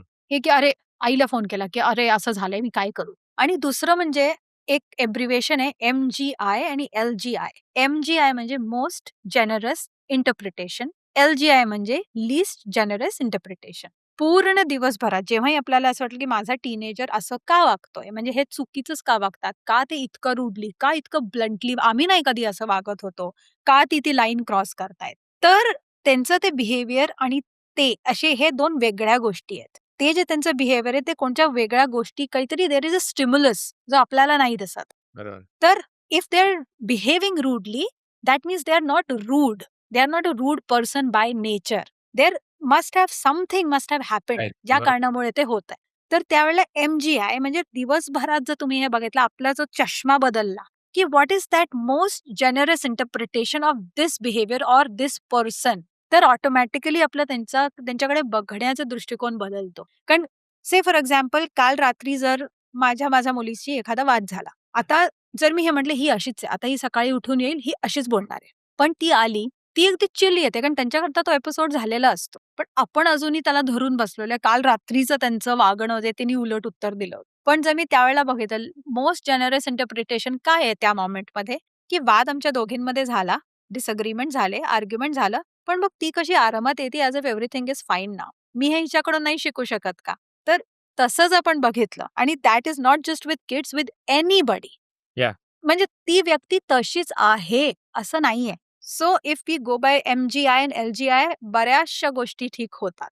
तुमचे काय म्हणतात रिलेशनल प्रॉब्लेम जे असतात हो, रिलेशनशिप मधले हो. जनरल म्हणजे ऑलवेज अज्युम पॉझिटिव्ह इंटेंट म्हणजे समोरचा काहीतरी असतं कधी-कधी right. A person's behavior is not who they are correct, correct, correct. Sometimes आणि you circumstances are cannot just bad teach right and you cannot teach anyone or anybody to how to think. त्यांची आपली style आहे बरोबर. Thinking आहे एक. हो. So that's what they are आणि तुम्ही यू कॅनॉट टेल देम की बी लाइक दिस पर्सन. हं. आता तू पॅरेंट्स सोबत पण काम करते, किड्स सोबत पण काम करते. किड्सला जर काही प्रॉब्लेम असेल, चॅलेंजेस असतील, तर ऑब्व्हियसली पॅरेंट्स ते आयडेंटिफाय करतात आणि तुझ्याकडे येतात. But if a parent is having problem in parenting itself, okay, हं. ते सेल्फ डायग्नोज करणं मला वाटतं अवघड आहे. हो, ओके. हो. नक्कीच. हो. ते कसं करायला हवंय ॲज अ पॅरेंट? म्हणजे लाइक रेड फ्लॅग्स राइट? की कोणच्या वेळेला त्यांना असं पण वाटेल. असू शकतो. इट्स नॉट हां, नेसेसरी की मुलामध्ये किंवा मुलीमध्ये प्रॉब्लेम आहे. अरे बाबा ॲज अ हां. पॅरेंट तुझ्या पण काहीतरी जबाबदाऱ्या आहेत किंवा हं. There are certain right. हं, थिंग्स यू शुड बी हं. Aware of. तर ना इथे मला हे म्हणायचंय, की आपल्या सगळ्यांचं एक असं प्लॅटर सारखं असतं. आपण जसं जेवणाची थाळी कशी असते ना, सगळ्या वस्तू असतात. काही पण मिसिंग असलं, की आपल्याला वाटतं ही थाळी इन्कम्प्लीट आहे. तर तसं आपल्या सगळ्यांचं एक इमोशनल प्लॅटर असतं आणि आपल्या सगळ्यांच्या काही नीड्स पण असतात. ॲज अ पॅरेंट मोस्टली आपल्याला काय वाटतं, की जर मी माझ्या मुलांना जे हवंय ते देते, त्यांना रिसोर्सेस आहेत सगळे सगळं छान चाललंय, व्यवस्थित चाललंय. माझी मुलं काही कधी येऊन तक्रार करत नाही. त्यांचे ग्रेड्स अगदी व्यवस्थित आहेत. त्यांना बर्थडेजना थीम्ड पार्टीज आहेत. आम्ही व्हॅकेशन्सवर जातोय. So that's it. म्हणजे मी सगळं व्यवस्थित करतेय. पण तरी सुद्धा कुठेतरी तो बॉन्ड मिसिंग आहे. माझी मुलं माझ्याशी ओपनली बोलत नाहीये किंवा काही बोललं की दुसऱ्याच दिशेत जातं ते डिस्कशन. कोणचाही अगदी एका सेम ग्राउंडवर लँडच आम्ही होत नाही. किंवा माझे हसबँड वाईफमध्ये आई काही वेगळं बोलतीये, बाबा काही वेगळं बोलतायत आणि किड्स काहीतरी तिसरंच त्याचा अर्थ काढतायत. तर ज्या वेळेला असं वाटेल, की पहिली गोष्ट तर मी माझ्या मुलाकरता इमोशनली अवेलेबल आहे का? माझं मूल माझ्या समोर येऊन कोणत्याही टॉपिकवर येऊन इझिली बोलू शकतंय का? Be it happy moments, be it sad moments, be it scary moments, doubt, judgment, whatever. ते बिनधास्त येऊन माझ्याशी ओपनली बोलता येतंय का? विथआऊट दॅट फीलिंग की माझी आई काय म्हणेल? बाबा काय म्हणेल? जसं मी त्या मुलाचं एक्झाम्पल दिलं, की कमी मार्क पडले तर माझी आईला चांगलं नाही वाटत. चांगले मार्क पडले तर माझी आई खुश होते. खुश होतंय. तर मी कुठेतरी माझ्या आई किंवा बाबांच्या इच्छा जस्ट फुलफिल करत चाललोय, is it like emotional burden? ते जर वाटत असेल पॅरेंट्सना आणि सगळं करून झालेलं असेल. कारण मोस्टली आपण सगळ्यात आधी काय करतो, आपण YouTubeवर ऐकतो, काही टेड टॉक्स ऐकतो किंवा पुस्तकं वाचतो किंवा आपल्या फ्रेंड्सशी बोलतो आणि मग ते सगळं अप्लाय करायचा प्रयत्न करतो आपल्या मुलांबरोबर. पण आता नाही काही वर्कआउट नाही होत जेव्हा त्या गोष्टी तुमच्या डे टू डे लाईफला, day to day routine affect करायला लागतात, की कोणचंही सिंपल नॉर्मल कन्व्हर्सेशनच होत नाहीये घरात. प्रत्येक गोष्टीचं असं मोठा डिस्कशनचं स्वरूप घेता येते किंवा जसं मी म्हटलं इमोशनली तुम्ही तेव्हा अटॅच नाही होत आहे एक दुसऱ्याशी. That is when they should seek help. At least सुरुवात करून बघा, की जरुरी नाही जसं म्हटलं coaching is not like a magic wand. जे म्हटलं जाईल ते जर तुम्ही केलं, करून बघा काय हरकत आहे? जास्तीत जास्त काय होईल? काही आपण डॉक्टरकडे जातोच. नाही औषध लागू पडलं तर तो डॉक्टर कोर्स चेंज करतो. That's what the coach is. एक वस्तू नाही लागू पडली तो कोर्स ऑफ ॲक्शन चेंज करेल. पण ती हेजिटेशन पहिल्याच गोष्ट ती आपल्या मनातून काढा, की मी जर गेलो ना तर लोकं काय म्हणतील? किंवा अरे म्हणजे माझ्याशी हे एवढंही हँडल नाही झालं, की आता मला ह्या गोष्टीकरता जावं लागतंय. तो गिल्ट फॅक्टर आपल्या मनात नका आणू. की हं. म्हणजे तुम्ही जाता आहे कारण you care about your relationship with your child.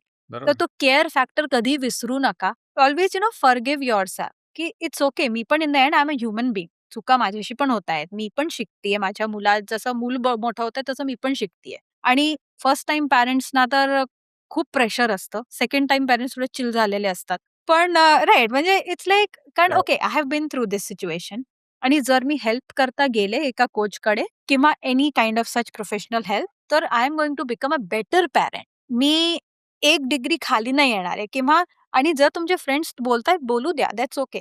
They are not going to come and solve your situation. पण जर तुम्हाला दिसतंय एव्हरी डे बेसिसवर घरात वाद होतायत, ताण आहे आणि नॉर्मल डिस्कशन्स होत नाहीये. मुलं घरी यायच्या जागी आपल्या फ्रेंड्सकडे जास्ती वेळ घालवतायत. तुम्ही जातायत हां, आम्ही वीकेंडवर बाहेर जेवायला जातो. पण एका टॉपिकवर बसून, सेन्सिटिव्ह टॉपिक्सवर बसून तुम्ही किती ओपनली बोलू शकताय? ते जर नाही होत आहे, याचा अर्थ कुठेतरी something is missing in that platter. तुम्ही त्यांना सेफ नाही वाटत आहे. सेफ म्हणजे असं नाहीये, की आमचं घर लॉक्ड आहे, सगळं लॅश्ड आहे आणि व्यवस्थित आहे, अलार्म सिस्टम आहे. इमोशनली त्यांना सेफ नाही वाटत आहे. So emotional safety is very, very important in parenting. ते तुम्हाला दिलं पाहिजे लहान मुलांपासून. So yeah that is a biggest red flag की पहिली गोष्ट जर तुम्ही जाताय तर it is not making you a bad parent. It is actually making you more reflective parent. I think पॅरेंट्सने कुठेतरी ही समजूत जरा बाजूला ठेवायला पाहिजे. याच्यात तुमच्यामध्ये काही चुका आहे, उणीव आहे असं काही नाही. It's like you are in a तू जसं म्हटलीस आपण ह्या प्रवासात एक इट्स अ लर्निंग जर्नी. बरोबर. हो. When you are in that journey with your kids and yes. it's absolutely fine ki maybe there are some things you have to unlearn and some new things you have to learn. Exactly. त्या right. माइंडसेटने जायला हवं. हो. Very nice. फारच छान. आता थोडंसं आपण towards the end येतोय अल्पना डिस्कशनच्या. आधी थोडंसं आपण बोललोय या विषयावर. एशियन पॅरेंट्स, देसी पॅरेंट्स यांच्यासाठी काही अल्पनाकडून काही टिप्स आणि suggestions for parenting specifically. Parenting मी हे म्हणेन बी लिटल अवेलेबल. अवेलेबल म्हणजे असं नाही की सगळं सोडून मेक देम युअर सेंटर आणि फोकस.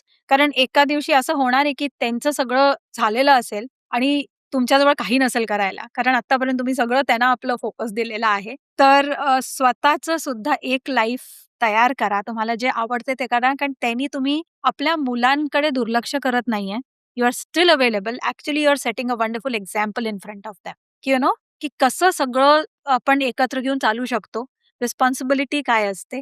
दुसरं म्हणजे की खूप जास्त अपेक्षा नका ठेवू त्यांच्याशी आणि स्वतःच्या अपेक्षा त्यांच्याकडून पूर्ण म्हणजे मी हे करू नाही शकलो तर माझ्या मुलांनी हे करावं. तुम्ही 2 वेगळे-वेगळे व्यक्ती आहात. व्यक्तिमत्व आहात. तर रिस्पेक्ट दॅट देअर इंडिव्हिज्युअलिटी आणि no comparison please. Even in siblings. हे तर मला आपलं वाटतं देसी पॅरेंट्सला फार आवर्जून सांगावं वाटतं की कंपेअर नका करू त्या सोम्या हो. गोम्यासोबत. अजिबात नाही, की ताई बघ कशी आहे किंवा दादा बघ कसा आहे, त्यांनी त्याला कसं किती मार्क्स केलं. मिळाले. नेव्हर. या इट ऑल्वेज बॅकफायर्स. ते म्हणा comparison is a thief of Joy. Never हो. या. नाईस. वाह! ओके. आपल्या प्रेक्षकांपैकी जर कोणी पालक असेल किंवा किड्स असतील आणि त्यांना जर तुझ्या संपर्कात यायचं असेल, तर त्यांनी ते कसे कॉन्टॅक्ट करू शकतात तुला? तर मी Instagramवर आहे. आजकाल सगळेच Instagramवर असतात. सो म्हणजे Instagramवर त्यांना माझा चेहरा पण दिसेल, की कोण आहे ही व्यक्ती जिच्याशी आम्ही कारण फेस व्हॅल्यू असते येस. बेसिकली. सो ते आहे. नंतर माझी वेबसाईट आहे. वेबसाईटवरून सुद्धा ते लोकं कॉल्स बुक करू शकतात आणि पॅरेंट आणि दोन्हीचे आहे आणि माझा फोन नंबर आहेच, ईमेल आयडी आहे. सो दे कॅन कॉन्टॅक्ट मी कोणच्याही मीडियमवरून या. ओके. मित्रांनो, हे सगळ्या डिटेल्स Instagramचं हँडल, वेबसाईटच्या डिटेल्स तुम्हाला आपल्या व्हिडिओच्या डिस्क्रिप्शनमध्ये सापडतीलच. तर नक्की तुम्हाला जर अल्पनासोबत संवाद साधायचा असेल, तर तिच्या Instagramला भेट द्या किंवा तिच्या वेबसाईटला भेट द्या. वाह! फारच छान अल्पना. मस्त गप्पा रंगल्या. ॲज अ पॅरेंट नेहमी मनात असतं ना आपल्या, की "अरे, are we doing a good job?" Right? हं. सो आय वॉज म्हणजे मला फार छान वाटलं तुझ्या तुझा पर्स्पेक्टिव्ह जाणून घ्यायला आणि ऐकून घ्यायला, की कसं पॅरेंटिंग कडे एका ॲज अ पॅरेंट कसं बघायला पाहिजे, किड्स सोबत कसं वागायला पाहिजे. So thank you so much for sharing all this valuable insight. Yeah, thank you. Thanks to you actually for having me. फार मजा आली. Thank you. तर मित्रांनो, तुम्हाला हा व्हिडिओ कसा वाटला हे खाली कमेंट करून नक्की कळवा आणि जर हा व्हिडिओ आवडला असेल, तर हा दुसरा व्हिडिओ पण नक्की बघा. भेटूयात लवकरच एका नवीन व्हिडिओमध्ये. तोच तर वाजव रे! वाजव रे!